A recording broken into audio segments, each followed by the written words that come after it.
गरुडगमन तव चरणकमलमिह मनसि लसतु मम नित्यम् गरुडगमन तव चरणकमलमिह मनसि लसतु मम नित्यम् मनसि लसतु मम नित्यम्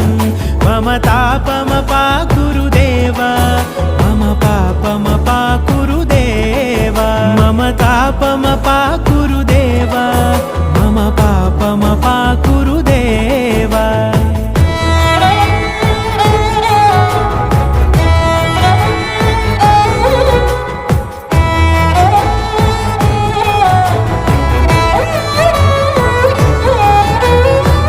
जनयन विधि नमुचि हरण मुख विबुध विनुत पद पद्मा जल जनयन विधि नमुचि हरण मुख विबुध विनुत पद पद्मा विबुध विनुत पद